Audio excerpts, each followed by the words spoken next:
Hello and welcome! Today we're diving into a topic that's as fascinating as it is important: how we can support local communities when visiting the awe-inspiring pyramids of Mexico.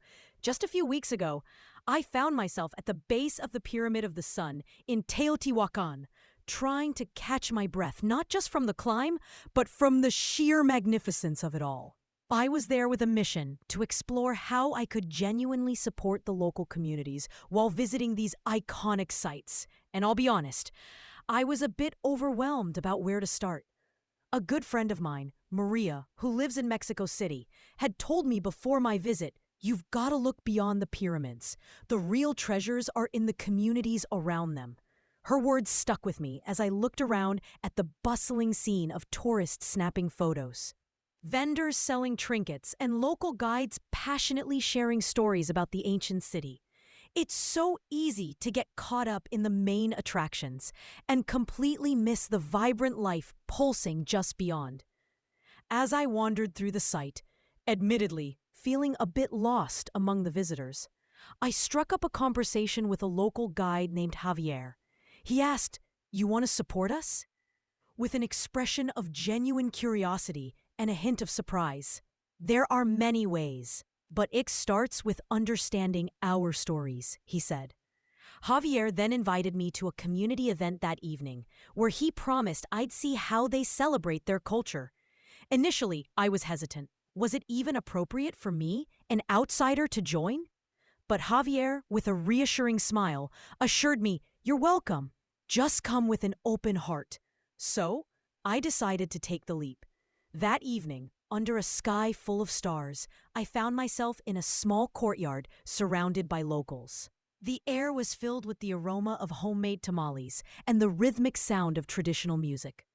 It was there, amidst the laughter and warmth, that I realized supporting local communities isn't just about spending money.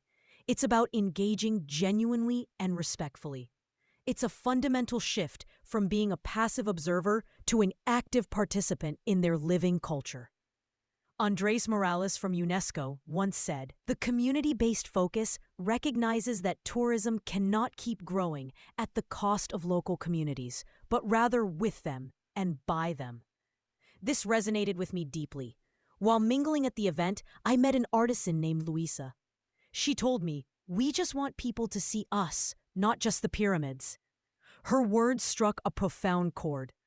Often, in the rush of ticking off tourist landmarks, we overlook the people who live in these historic places, the very custodians of their heritage.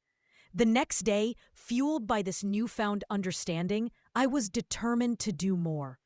But as I approached some vendors at the pyramid's base, I felt that familiar hesitancy creep back in. Was I doing this right? Was I just an outsider intruding on their livelihoods, or genuinely contributing? It's a common dilemma for conscious travelers, isn't it? Maria had given me a list of local eateries and community-run tours to try. But I found myself second-guessing everything. What if I'm not helping at all, I thought, feeling a touch awkward. Here's the thing, though. Growth often comes from pushing past that initial discomfort. So, I decided to dive in, starting with a taste of local cuisine. Over the next few days, I truly immersed myself in the community's rhythm. I joined a workshop on traditional weaving, bought handcrafted items directly from artisans, and opted for a locally guided tour of the lesser-known sites. Each interaction was a learning experience, and I was genuinely surprised by how much I was gaining from it all. Far more than any textbook could teach. This kind of direct support is incredibly impactful. Did you know that over 1 million people in Mexico make a living from selling handicraft products, though many still struggle? By choosing to buy directly, you're not just getting a souvenir. You're contributing to a direct livelihood. In places like Tulum, over 60% of goods sold in local markets are produced within a 50-kilometer radius, directly benefiting Mayan communities and independent entrepreneurs. This hands-on approach to tourism helps ensure the economic benefits truly stay local. By the end of my trip, I felt a deep sense of fulfillment, not just from seeing the pyramids, but from connecting with the people who call this place home.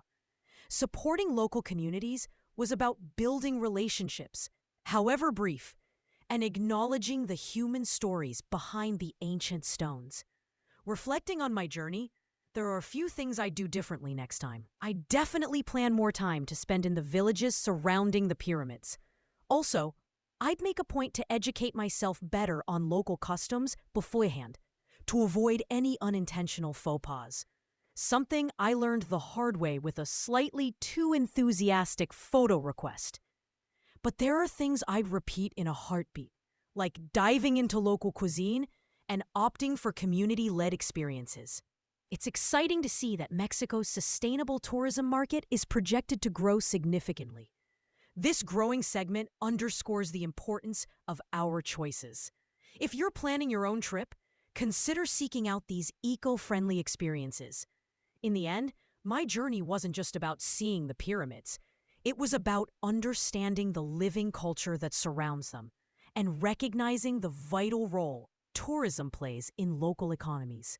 In fact, Mexico's tourism sector is projected to contribute significantly to the national GDP, supporting nearly 8 million jobs. And that, my friends, is a story worth telling and a movement worth joining. Thank you for tuning in today. Until next time, take care and happy travels.